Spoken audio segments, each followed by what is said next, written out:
Welcome to Straight Like That, the podcast hosted by me, Instagram's favorite half brown boy, Camille Manzor. This is episode 4, I believe. Um, I need to shout out first my sponsor, Rory Love and Company. Here, I got y'all a little candle, a little room spray, based out of New Orleans. Everything's handmade by Miss Nadia.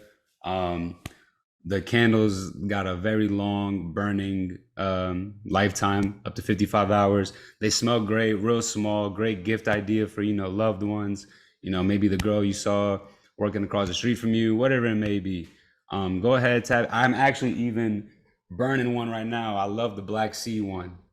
Go ahead, make sure your room smell good, make sure everything's smelling good. And at checkout, be sure to use my promo code SLT for 10% off your whole purchase. So today, let's just get straight to it. I have a guest with me. Met him while I was at GW. Great guy. I always, talk a lot of shit about his accent, but I always love it. Without, any further ado, my guy, Christian Lawal, man, thank you for joining the podcast. Thank you for taking the time and, talk some shit with me. Thank you, man. It's a pleasure to be here. Just wondering, do those candles ship internationally? They're better. Hey, they might, honestly. I don't know about the shipping rates, but hey, listen, I promise you they smell good too, man. There's a lot of flavors. I think it's worth it. I'm not sure about the the shipping. We have to figure that out. I do love a candle, to be fair, man. But no, yeah, thank you, man. I do appreciate you reaching out and having the honor, the privilege to speak with you today, man. Looking forward to bro. No doubt. Let's get straight to it then, bro. So you are from where? Let everyone know, a little bit brief background about you. So I have grown up, and right now I'm living in a small town in the United Kingdom, Tunbridge Wells. Okay. And so Tunbridge Wells is based in the southeast of England, just about an hour south of London, rather. And yeah, that's where I've spent the vast majority of my life, apart from the 4 years over in DC, where I met yourself. And so basically, how did you get into football, soccer in this country? Soccer, as you guys. For me, man, I started playing football when I was like probably 4 or 5. It would have been my dad. Like my dad is really the person who got me into a lot of things growing up, a lot of sports. He himself played football and grew up in London playing and going to watch Tottenham games. And once after having me, from an early age, he just got me involved in the sport. He was, I think, one of the coaches for my team, Pembury FC, which is like a little village, like 5-10 minutes from where I am now. So I was playing football from a very early age, and I just think it just came natural to me. I was just someone who loved, being able to express myself on the pitch and to, I guess, showcase my abilities. And yeah, so that was like at a very early age, 4 or 5 years old. As time went by, I was for sure one of the better players in my team.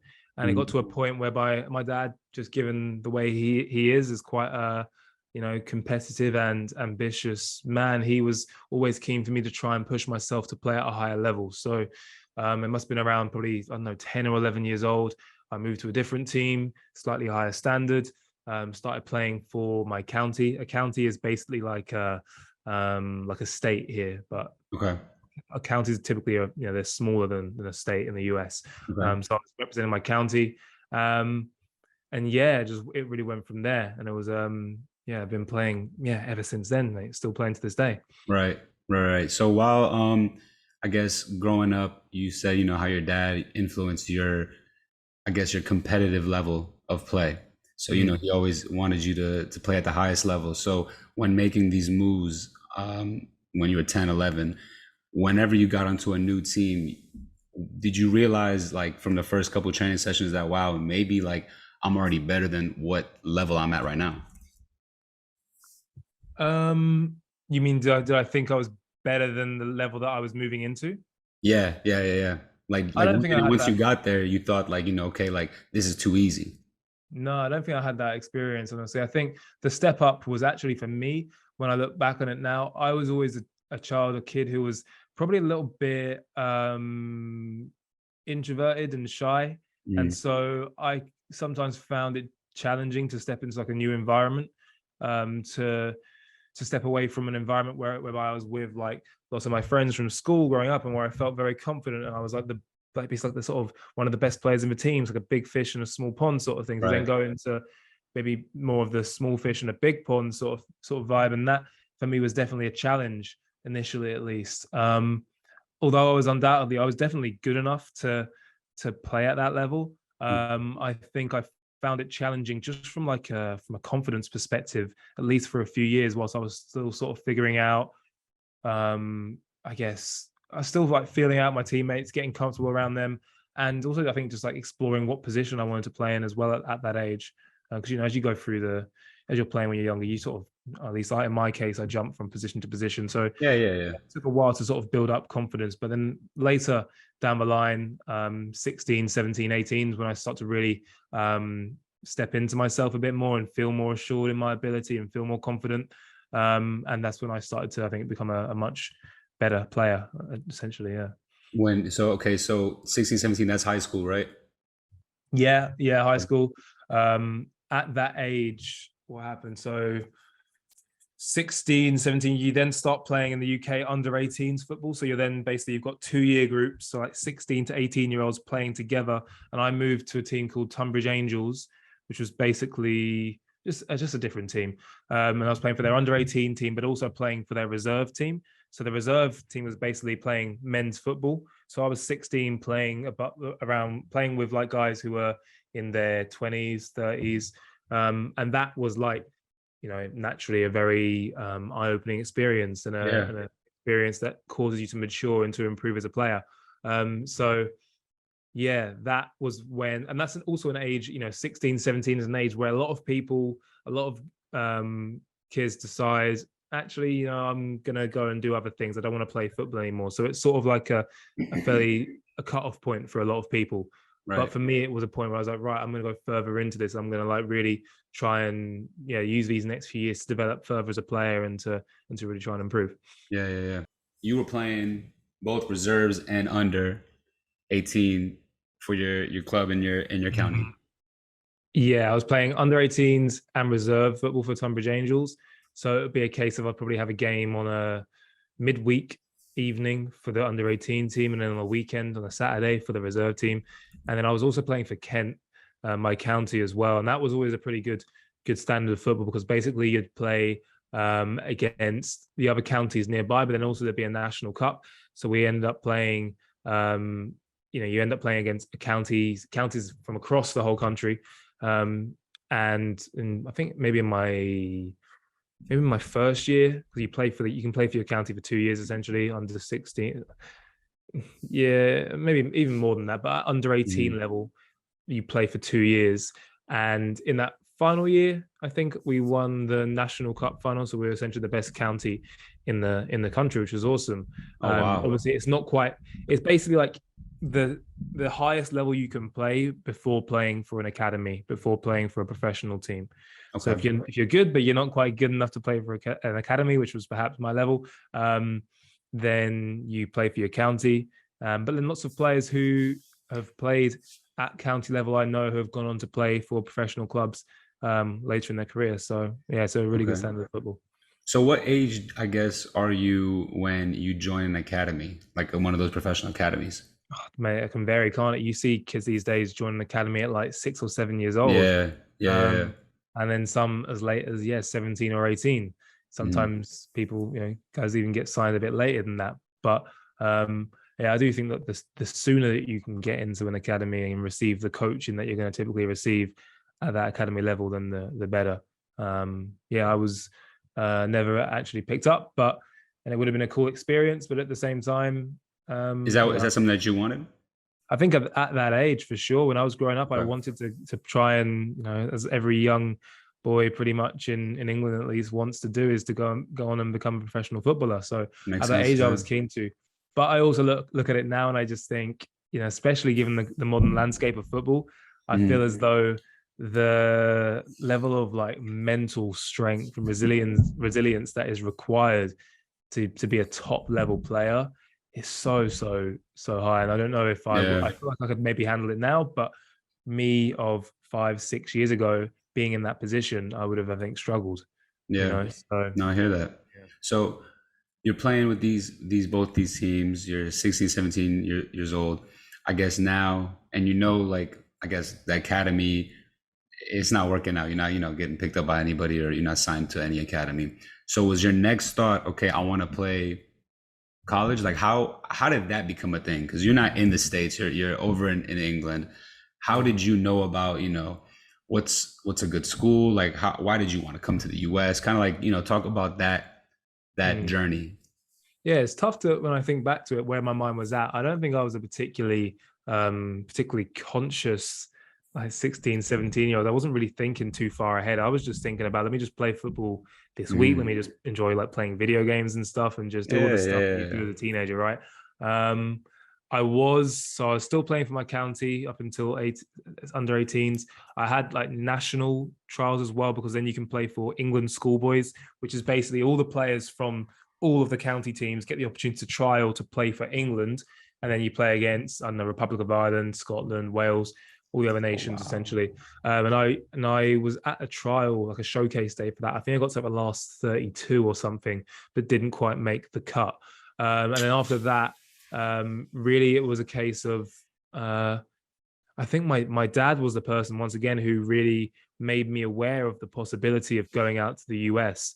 At Hmm. my high school at the time, the conversation when you get to 17, 18 years old is all about going to university. There's a lot of pressure. Right.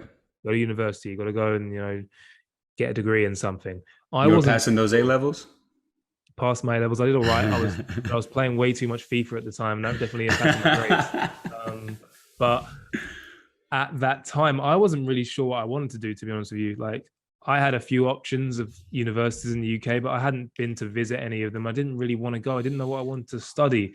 So it was really a blessing that my dad had the awareness and yeah, I guess like the willingness to go and figure out and to learn about the US collegiate system and the Yeah. opportunities that I might have to go out there. And he sort of presented the idea to me. And I wasn't like, I'm not going to lie and say that from the very moment I heard of the idea, I was blown away by it. I was quite hesitant. I didn't really know what I wanted to do. I quite like, and I recognize this about myself. Like I quite like having like stability and security and certainty. Right. For me to then to move like a few thousand miles away and move abroad was like a big idea, like a And big be by yourself basically challenge. too. Yeah, precisely. So um he made me aware of it, went along to like a little showcase day essentially, or no, first of all, it was like an assessment day is what they called it, at this company called Pass for Soccer. And essentially what they did is they had like a couple of teams of young guys who want to go out to the US. You play a game of football. Off the back of that, they give you an idea as to maybe what you could expect, what sort of offers you can expect, where you can maybe hope to go, right? Are these coaches that are at this These event? are just people who have guys who ran the company, Pass for Soccer, and they'd been out to the US themselves, I think, for college, and they then help other. Their company was about helping people from the UK or from Okay. other countries get out to the US and play college soccer. Okay. After that initial assessment day, there was then another day, like a showcase day, in which again you just play a game of football with a bunch of guys, and the US coaches would come over and watch you play. And if you played well, and they'd speak to you afterwards and they'd give you an offer potentially, and it really went like that. And I played well enough at that showcase day to have a handful of offers on the table. I was lucky in that, yeah, my parents, they sort of helped me through the process, and they helped me make a decision ultimately. And it was always a combination between a place that offered a decent academic package essentially and ensure that I was Hmm. going to be, getting a decent uh decent education off the back of it, as well as the Hmm. financial side of things, and as well as the football side of things, and just the general sort of like the care side of things. So obviously for a parent, I'm sure it's tough to like send your child To a new country. to a new country and just Yeah. trust they're going to be okay. So you want to make sure, I'm sure, as a parent, that the place that you're sending your child to is like they look after you. And Right. GW, the athletic program over there, they take incredibly good care of you. So I was like, it was definitely a really strong move, really strong choice. Yeah, yeah. So I mean, if you're allowed to, I guess, what offers, like what are the schools where um trying to Yeah, get Christian Lawal on the team? let me think. I think I had offers from Hofstra, is that in New Okay, York? New York, yeah. Uh, I had was it? I think it was Santa Barbara in Cali, but they didn't offer any money or enough money. Ah, damn. So if they had offered the money, man, life would have been different. That's what I'll say. Yeah. Woo. um, those are the main two that come to mind. I can't think Okay. of any off the top of my head right now. But there was like I maybe had like five or six. And it was funny, Okay. like just talking to the coaches, and you could get a sense of some of them who just like, I'll be honest, I don't think they really have had much of a clue when it came to football, and they're just talking nonsense. Yeah. But it was a really interesting experience. And yeah, I spoke with a guy called Danny who was at GW at the time. He was never actually Okay. there when by the time I joined, he'd already moved on and gone to a different school. But This is a former player, you mean? no, I think he was the assistant coach at the time. I think it was Okay. Danny Irizarry or something. Mm. And he was a really honest guy, seemed authentic and knew his shit, and just made it clear that they really wanted me there. So Mm. yeah, it was a really good fit, I think. So did you visit these schools, or did you kind of like decide everything from home, and then your Um, first time to GW was literally the moving? so the only school that I visited was GW, and I visited Okay. GW probably like I want to say like the winter before I went out there for the following year for to start. So in 2014, so I went Yeah. out there maybe like 2013, like October or November time. Had like spent like a week there maybe. Explored DC, got to meet some of the guys who were on the team. Um, got taken on like a night out, but I was being mad, like antisocial. I think I was going through a breakup at the time, and I was, as like we were talking about earlier, and I was just like not in the mood to go out. So I probably came across like the most boring kid ever.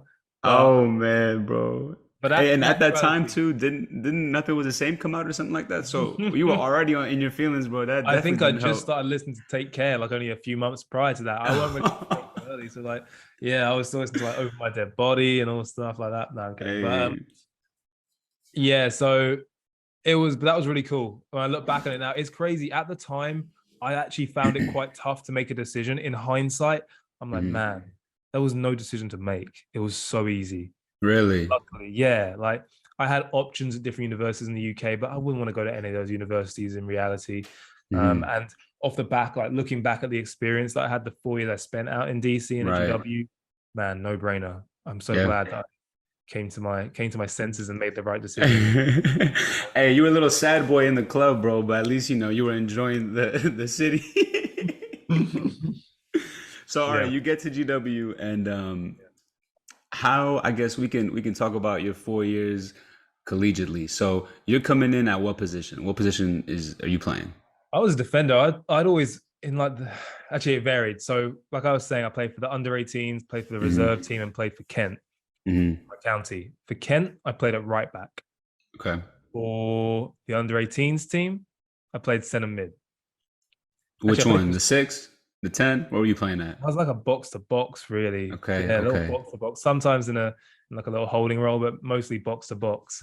And then even for my school team, I was playing in the 10 or out So you're wide on the literally right. playing everywhere. And then for the reserve team, for the Tunbridge Angels reserves, I was playing centre back. I was playing in a back three as a centre back. So I literally played pretty much every damn position. But I went out Wow. there, I went out to the US, and I was like, I'm a right back. I want to play right back, maybe right mid or maybe centre back, but probably right back was the position that I felt most confident and most You were comfortable in. comfortable. Were you the right back kind of, hitting them overlap runs, trying to get All, active? all day, yeah, all day. Um, Hey, this you the second right back we had on the podcast, man. My very first one, Kendall, she a right back. yeah, every Yeah, fullback bro. is like a failed winger or a failed centre back, That essentially. yeah, that's what they Reality. say. That's the reality of it. But not to be fair though, these days like fullbacks are actually some of the most like influential players on the Very pitch. So techie, bro. Very yeah, techie. exactly. So yeah, I went out there as a fullback, and then um, because we had Toby Adewale, and he was Mm, playing right back, and he's a very, very strong player, very good player. Didn't really need me to play right back. So mm, I got played as a right midfielder, which I wasn't. I think I definitely had the ability to play there, but when you're stepping into a new team, into a new country, and you're trying to get comfortable and feel confident, I it was a position that I was sort of learning how to play, and it didn't. I just didn't feel confident, didn't feel natural for the mm, first few months while I was out there.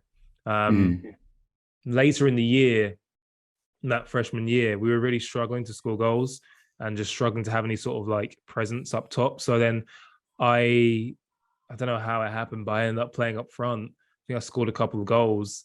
So then I became a striker for a couple of seasons. And I played up front as a wow. kid. As a kid, I was a striker. When I was like, I don't know, 5 to 12, 13, I played as a striker and then Hmm. gradually worked my way down the pitch Yeah, as you yeah, do. yeah, yeah. And then, yeah, that first freshman year was like my resurgence as a striker. It was great. I enjoyed it. So they found out, you could play up top, and they let you, be there for how many seasons? Played up top for that freshman year. So the tail end of the freshman year, sophomore year, junior year, and then senior year, I spoke to our coach, to our head coach, Jonesy, and I was like, look, I think given that we've got some players who are coming in as well, who are attacking players, who are really good, talented young guys, and given it was my last year, I was like, look, I want to play in the position that I feel like I'm able to contribute to the team most effectively in, and that I think is my strongest position. And at that time, it was centre back, and that's like where at the position I play today. And I think the reality is like I'm a player who I'd say I'm like a fairly intelligent player on the pitch, so I can play like a number of different positions, Hmm. um, because I have like pretty decent awareness Right. and athletic ability that allows me to play in different positions. But in that last year when I played centre back, that was the year where I really just felt so confident and assured of myself, and I think I played my best football during my college years was in Yeah, that you last got you got the center back build, man. You like what, 6'2", got some strength to you, little light skin. That's what you year. need at center back, bro. Pretty much. Look at like Saliva these days, stepping into the Right, Prem bro. Oh in a man. nutshell. And how I guess how'd you fare playing center back there? You saying you were very confident. What was like, Yeah. your confidence level compared to playing striker the first couple of years? Um, so the first couple of years of playing a striker, well, first of all, it was almost like a fearlessness when I first started playing up Hmm. front. And once I got a bit of confidence and a bit of momentum going, I'll just run myself into the ground.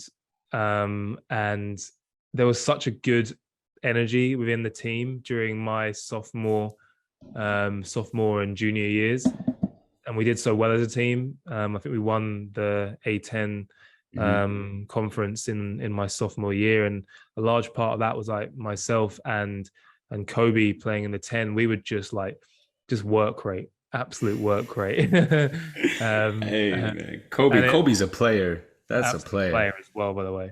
Yeah, but so it took me a little while to, I think, become more and more confident in that position. But um, over the years, I just through training, playing football every day, and that was the first time. Going to college was the first time where I was training every single day. And if Hmm. you train every single day, provided you train with like the right intensity and the right mindset, you get better as a player. And I got so much better as a player, both like mentally and physically and technically. Like, yeah, just improved so much. And by the time I got to that fourth year, I think given that I knew college football fairly well, or at least the A10 conference, I knew myself as a player, I knew my strengths, my limitations. And I was one of the captains of the team, and I just felt very confident and assured in myself socially as well. I just think that was a time where I was able to like really express myself most, yeah, just to the best of my ability on the pitch was during that fourth and final year. Man, I have a funny story about the captaincy stuff, right? So when you and Chef got nominated, right? Mm, That was the end of your junior year going into your senior year, I believe. yeah. Um he and I didn't know you that well at the time. Um he told me he like come over to my room, and he's like, we're celebrating that he got captaincy and everything. And I'm like, oh, like how many y'all got? He goes, oh, two. Oh, who's the other one? And he's like, oh, it's Chris Lawal. I'm like, show me who this is again. He shows me, and I'm like, bro, they're putting two light skins as captains. You know how dangerous that is for society, bro. I remember saying that, man, and I couldn't believe it. But hey, it was awesome though. That's awesome because I remember even watching games your senior year, and you were talking, not talking shit to other people, like on opponents, like game manager. Mm. And I mean, I was like, all right, that's a captain.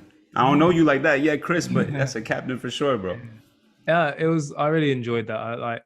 Um, I do think like I'm not the sort of leader to be like screaming at people. Like my Right, approach right. towards like being a leader or to lead people is to always like treat people fairly and with like compassion and empathy. And I think the majority of the people, because I think that the way in which the team captaincy was chosen was just like a vote amongst the Mhm. players. So I think people would have just chosen me to be captain because I was like just pretty straight up and pretty fair and Yeah. like dig people out or like have a go at Mhm. people. I'd just hold like high standards, but also just treat everybody with respect and with empathy. So Mhm. yeah, but that was Nah. yeah, that was a good year, good season for sure. Did you get any accolades that year? Any Yeah, recognitions? I think I got I can't remember. I think I got like all conference Mhm. second team or I'm not quite, I honestly can't remember. Okay. Um yeah, I don't know. Yeah, yeah, Did I yeah. dig them out? Can you read them off to me? No, I have no You idea. haven't got them? You haven't You done your can look it homework? up. I think I got in the conference. I maybe got in the other conference first or second team. Okay. Might have got in the conference team of the year. And what I do remember, and someone told me this like sort of after the fact, I was on like the MLS draft list, but only like a certain number of players get chosen to actually get to go to the draft. But I was like on the list of players who could have been selected to go on the draft. Wow. And But you they didn't told even know that? No one I didn't told even you? know about. No, they told me like after the fact. So yeah, I didn't like get my hopes up and then get disappointed. But it's like yeah, interesting. That's still an honor though, because I mean, how many people from A10 really even get drafted or even go, It's a handful. It's a handful really, and yeah. it would have been cool if I could have had that experience to go along and Yeah, to yeah, play. yeah. But That's a great segue though, because I mean, really, we're kind of now at this point, you're done collegiately. Any thoughts playing professional? um, I think by that point in my life, wasn't really considering it. So I would have been 21, I guess, at the time Hmm. graduating. Um, and I was really just trying to figure out what I wanted to do with my life outside of football, if I'm being real. So I Okay. moved back to the UK. Um, Again, coincided with a breakup in that period. Hmm. Um, Man, full light skin. I love it. so yeah, I moved back to the UK because I was like, you know what, I don't know what I want to do next. And to stay out in the US, I have to get a visa, I have to be working for someone, and I don't want to pin myself into a situation that I don't want to be in. So I moved back Yeah. home, and I don't know if I immediately started playing, but I started playing eventually for just teams around here at a decent level. I was just trying to enjoy it more than anything. That was the main focus for me, was just to make sure I enjoy playing football. And Hmm. today, that is the most important thing when it comes to playing. I'm like, if I enjoy it, that's all that really matters. You know, Right. it's great to be ambitious and to want to play at the highest level and to push yourself and to challenge yourself. But if you're doing that at the expense of enjoying yourself, then it's like, what are you doing it for? No, You know? you're right. So I guess you never were like approached by maybe any coaches or anyone, a mentor or whatever, being like, maybe you should pursue getting a trial somewhere, playing somewhere. I mean, you have the citizenship over in England, maybe playing out there. Mm. Yeah, and I've definitely had people tell me, "Oh, you can go and play at a high level. You should be playing all that sort of stuff." But for me, yeah, like I said, at that stage of my life, just graduating, I was very much conscious of the fact that that football wasn't going to be the like my career, Yeah, yeah, yeah. and that I should look elsewhere. And also, I was at a point in my life where I actually didn't want football to be my career, and I'm at a point in my life where I don't want football to be my career. I enjoy playing Okay. football, but Yeah. I feel like there's so much to life to explore that if I was to just sort of like pigeonhole myself, just put myself just in that narrow box of football, it would Mhm. be like doing myself a bit of a disservice because there's so many things that I also enjoy spending time doing and enjoy learning about. Mhm. So yeah, I came back and I started played for a team called, who did I play for first? I think Crowborough, who's like a team like 20, 30 minutes away from where I'm at. Then I had a good season there, got signed for Tunbridge Wells, the town in which I live. Mhm. And really, we're talking about football at like obviously in England we have so many divisions. You know, we've That's got yeah. I was about to ask that actually. Like, so what division is all yeah. this? You know, in? So for anyone who knows football, you've got in England the Premier League, Mhm. Championship, League One, League Two, as like the Mhm. four top professional divisions. Nowadays, you've then also got the conference, or it's also called maybe the Vanarama National League these days, which is also professional. And then off that Vanarama National League, you've then got two more little divides. So it goes Vanarama South and Vanarama North. And those teams are also typically at a professional level.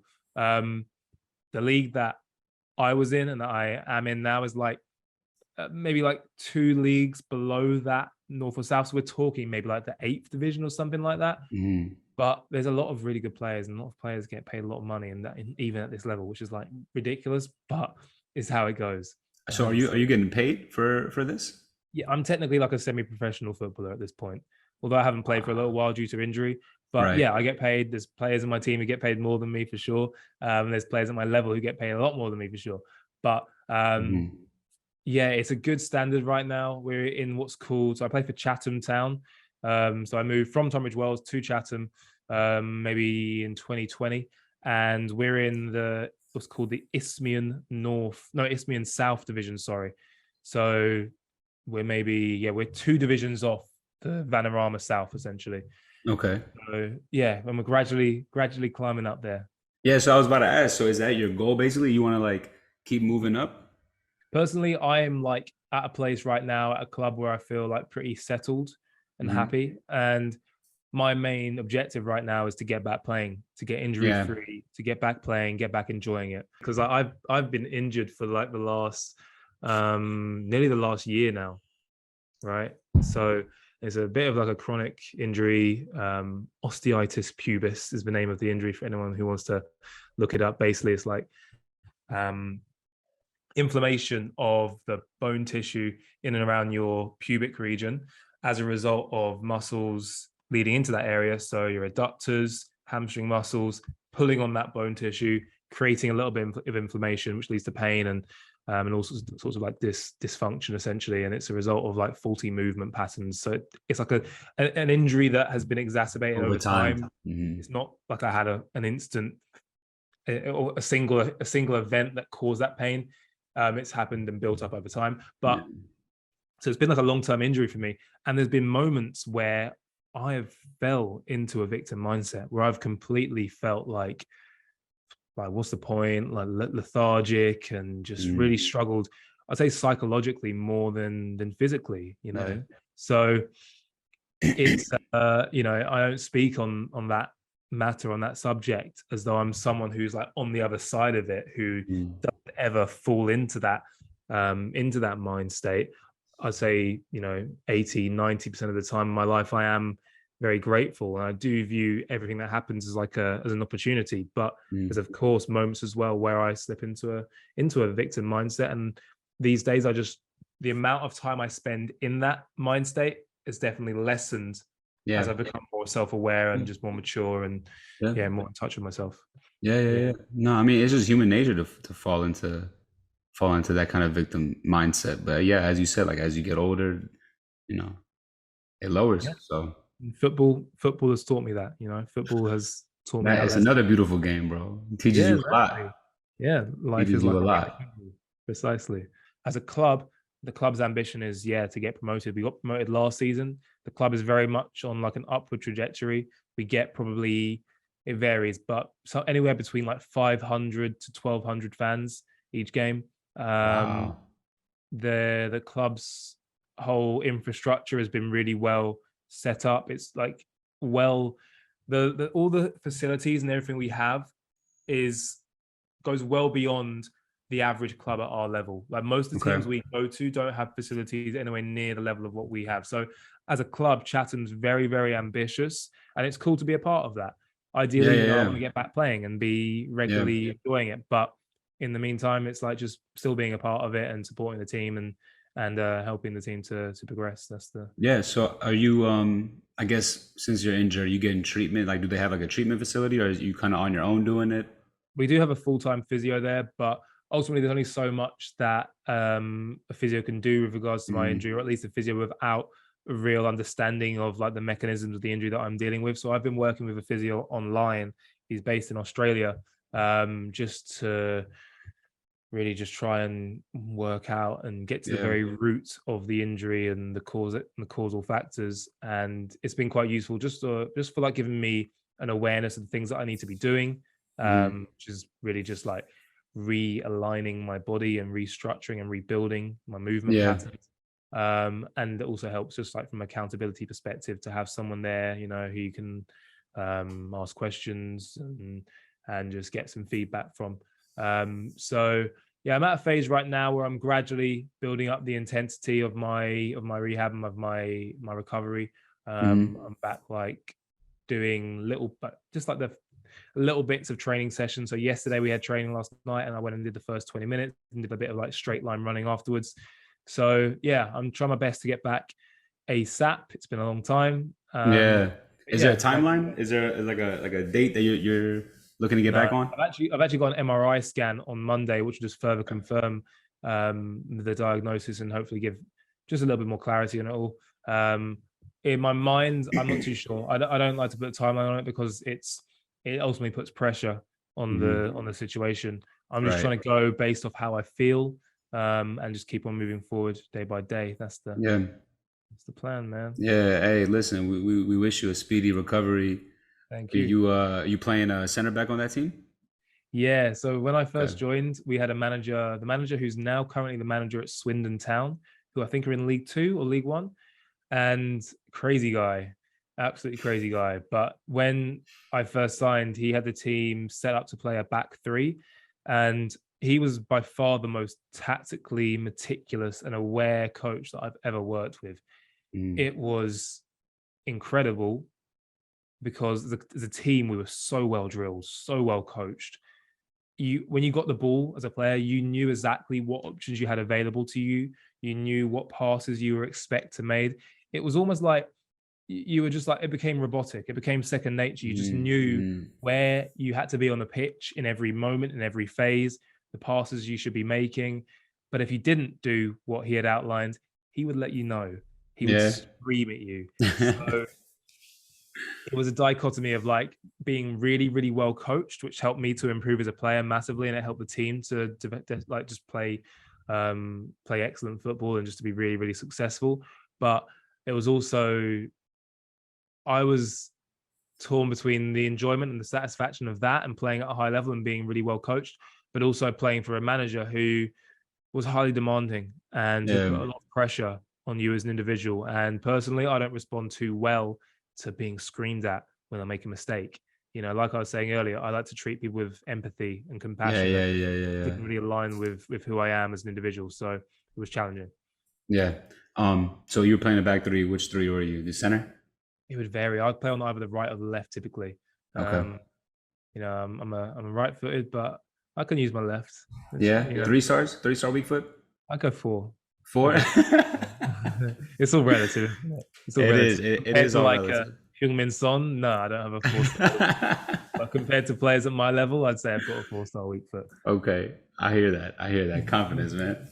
But all right, you know what? Let's ask some questions to get to know you, just kind of as a person.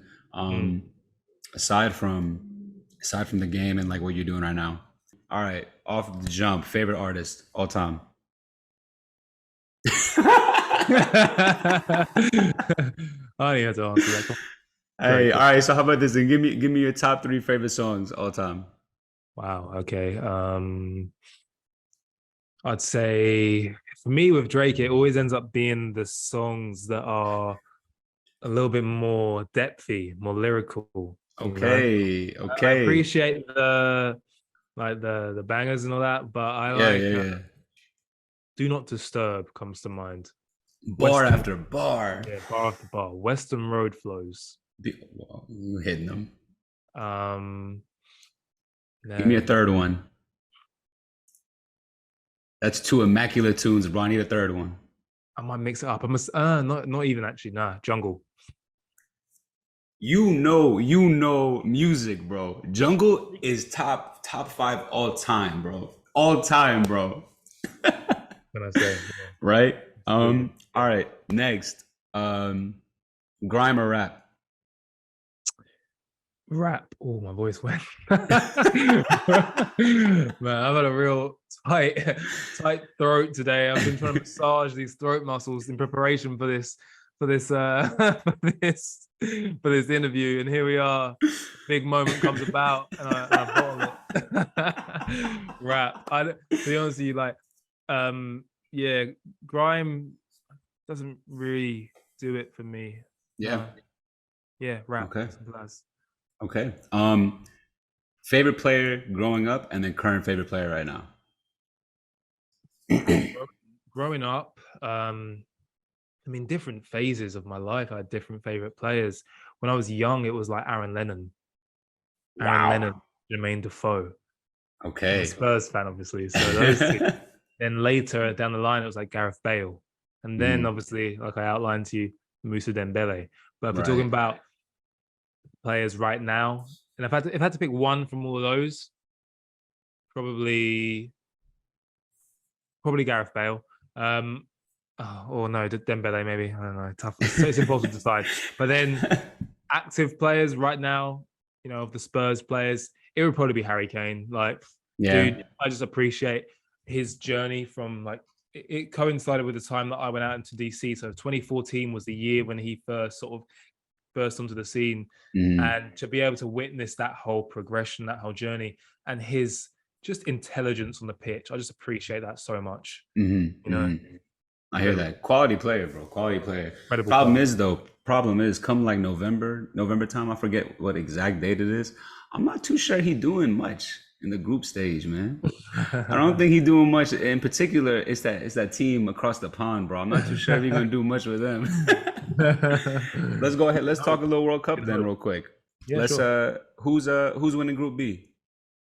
Who's in Group B? I know England, Iran, US is a fourth team. And Wales. Wales got in. Wales. I mean, England aren't looking great at the moment from the last games they've played recently, but I'm obviously gonna back the boys. Okay. And push comes to shove, I can see England topping that group. I can see that's going to be close to the US and Wales. Yeah, no, I'm saying, bro, I didn't want the Wales to make it out the little play-in game or whatever it was. Yeah, that's a dangerous team, man. Because Gareth Bale just turns it on for Wales. Honestly, I know. That's like the only time you see him actually care. Yeah, he's at LAFC right now, and I don't know That's true. Saying, but That's true, man. But I feel like that's too easy for him out there. But I feel like there's a different pride when you play for your country like that, bro. It's a little different. Well, I'm go ahead. I'm back in England.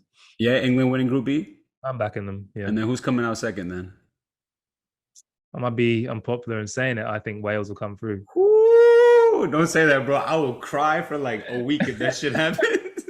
I don't know enough about the US men's team, to be fair. I don't know enough. I know a few of the players. Like obviously, got Weston McKennie and Pulisic and Josie Altidore still play. Freddie Adu. My god, bro! That's that shit that we still gotta deal with, bro. Freddie Adu, he's still. Oh my god, we got two new young boys over at Leeds though right now, Aronson and Adams. So yeah, Tyler Adams and is it Brandon or Brendan Aronson? Yeah, Brendan Aronson from Leipzig and Salzburg. Yeah. Those they look quite good, to be fair. I've seen them play. They look quite good. Yeah. Yeah, I mean that's champions. What you say? There's talent in your team for sure. I love to see it. I mean, it's up to the manager, but this man is still playing two MLS freaking center halves, bro. I don't like that. Who's playing? Walker Zimmerman, and like for example, today they played Japan, lost 2-0. Not a good result. And then they started Aaron Long and Walker Zimmerman. I have no idea who they are. Two dudes. Carter Vickers, is he not an option? He got hurt. He got hurt. But he been balling though with Celtic, Celtic, whatever you want to call it, bro. Celtic, Celtic. Yeah, He's balling. He's a unit too, bro. yeah, That's a big dude. yeah. Ex Spurs, man. Ex Spurs. Yeah. He come out the academy? Yeah, I think so. Well, they signed. Yeah, he's like got both English and American citizenship, I think. So yeah. Mhm. Hmm. Okay. But And then lastly, give me any hot takes or any opinions about the English squad. Who's going, who's not going to Qatar, who's exclusive take. starting. Yeah, man. Exclusive takes. The issue with England and with like the England team right now is that you've got Gareth Southgate, who has this unwavering loyalty to certain players, i.e., Harry Maguire, Luke Shaw, Jordan Pickford, players who have done really well for England in the past. Not obviously very good players, but probably if we're going based on form and confidence, shouldn't be in the team. Probably not even in the squad. So I'm hopeful that players like Maguire, if Maguire's like still not starting for Manchester United and has played like 5 games by the time November comes around, he shouldn't be in the squad. Definitely shouldn't be in the Yeah. starting lineup. I don't care Yeah. what you've done in the past.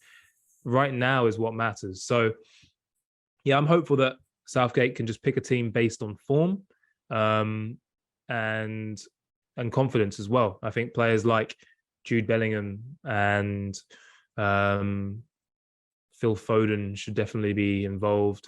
I also feel like Marcus Rashford could be a sort of late shout. Could be a player who may get a little bit more, might get a recall at some point. Obviously, Yeah. Yeah. he missed out on this the recent squad due to injury, but I think Hmm. he continues the sort of strong start to the season that he's had, then he could be in with a chance. But Yeah.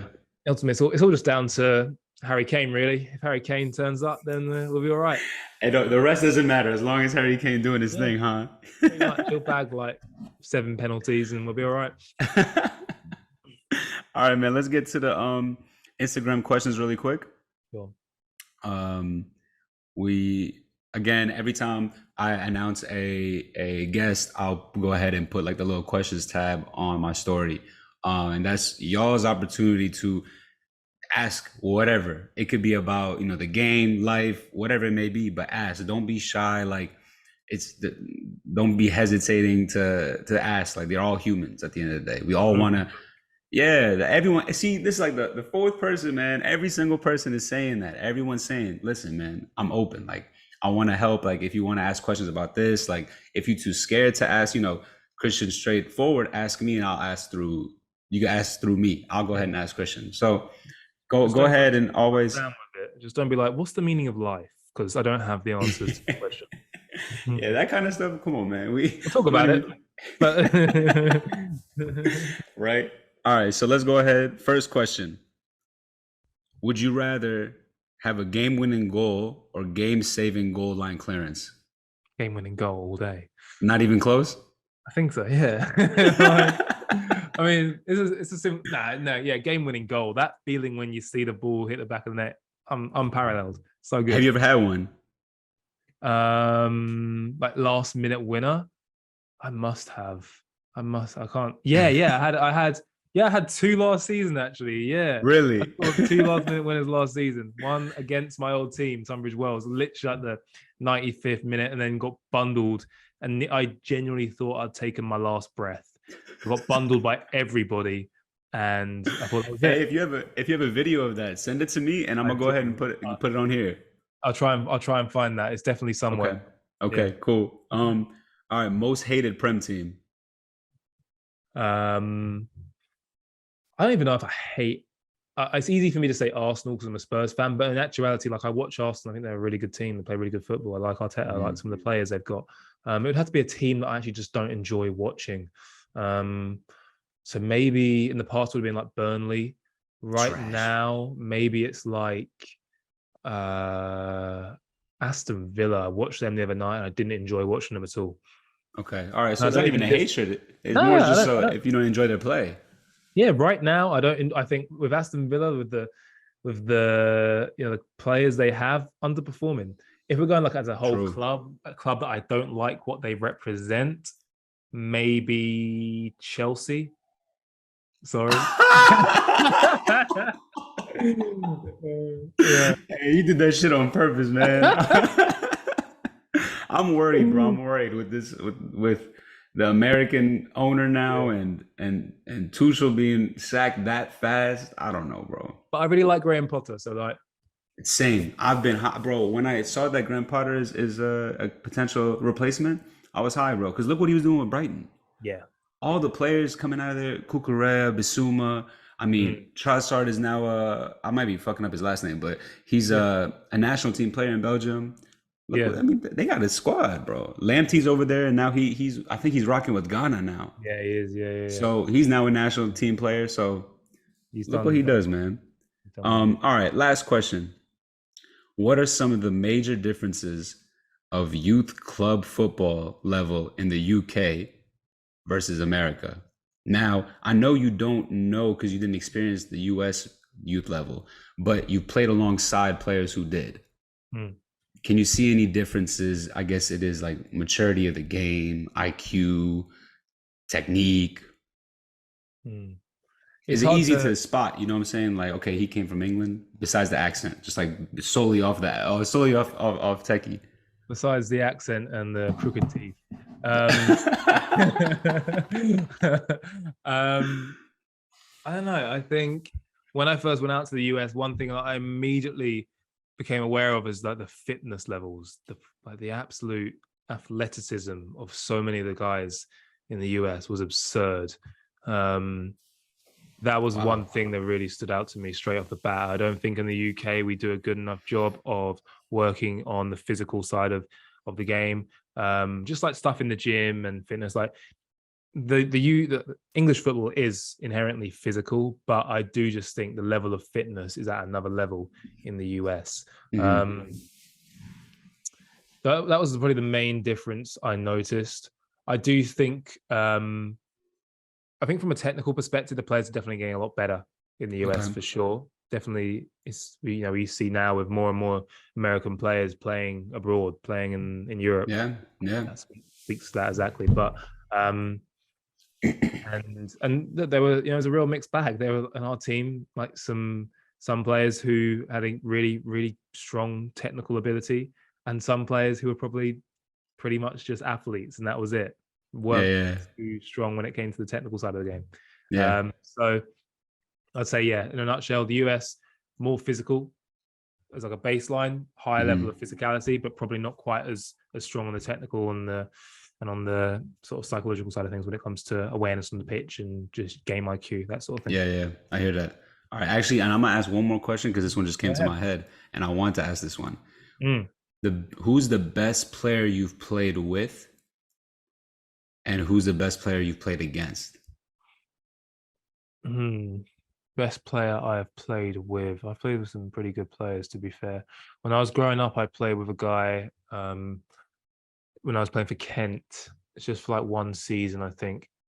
His name is like Ben Thompson, and he plays for Millwall now. And I was probably like 15 or 16. So he's playing in the either Championship or League One with Millwall. Yeah. Yeah. Yeah. And when I was playing, just like 15 or 16, you could see just how good he was. He was just an incredible player, centre midfielder, technique, just so good. So maybe him, and then potentially also at my team Chatham now. Our captain, his name's Jack Evans, and when I tell you, every week pretty much he gets a free kick 25 yards out, puts it in the top bins, pretty much every single week. It's absurd. Dang. He's a Hey, he cheat must code. be he must be cousins with James Ward-Prowse then, huh? Honestly, he's like, yeah, the James Ward-Prowse of the Isthmian South. Like, it's Right. crazy. Right. Right. So one of those two. And best player I've played against. Yeah. Um, I'm not sure. To be fair, random one. Played against, and he wasn't actually that good, but I played against you. Do you remember George Elakobi, who played for Wolves? No. He's I think Uh, Ghanaian international footballer, played for Wolves when they were in the Premier League a few good like 10 years ago now. And he plays for Maidstone, a team who we played in a pre-season friendly not too long uh, ago. If we're going off base of like the level that he's played at, he's played Premier yeah. League football. But I Yeah. can't say I was like, oh wow, this guy's incredible. Right. Um, Right. Right. maybe though, like couple of pre-seasons ago, we played against Charlton under 18s or 23s Mhm. or something, and they had a young kid who actually got signed by Chelsea. I can't remember his name now. It's Mason something. Might be wrong in saying that. There's no point in me even bringing him up if I don't know. But he was Now, I damn don't even good. know that. How old is he? He young? He's only like 18 or 19. Let me have a little Charlton striker, Chelsea. Mason Burstow. Damn, I There don't you even go. know who that Chelsea is. That's signed crazy. 18-year-old Charlton striker Mason Burstow. Um, Wow. yeah, he was damn good. He was only young, but he absolutely tore me apart pretty much. 5 minutes. I'm doing him a favor there, but no, he's a very good Right. player. So. Right. Well, dang, Chris, listen, man. We could keep speaking about a lot of things, a lot of different tangents, but we gotta wrap this up. I know you got things to do over in the UK, man. Um, I'm sorry, I took time away from your high tea at noon. But Literally, what? Only 4 days after the Queen's funeral as well. Mhm. You got to really you got a lot to learn about respect and Hey, bro, decorum. listen, God save the Queen, man, for real. But hey, again, thank you, bro. I really do appreciate your time. I appreciate, all the stories you shared on here. Free game you were saying, whatever, everything you were saying in this. Mm. I appreciate it. On behalf of people that listen, I'm gonna thank you too. We all wish you the best in your recovery, speedy recovery. Get back to the pitch, do your thing, man. I need some more goals. I need to start talking a little more shit, man. Be a little more confident, man. A little more cocky over there. I appreciate you. Thank you for for taking the time as well, man. And it's like I said, it's a privilege to speak for yourself and to be able to Privilege. share a bit of my story, and hopefully there's something that someone can take from today and Yeah, use bro. to help them and progress themselves both athletically or in any aspect of their life. That's what Yeah, it's all yeah, about. yeah. Of course, bro.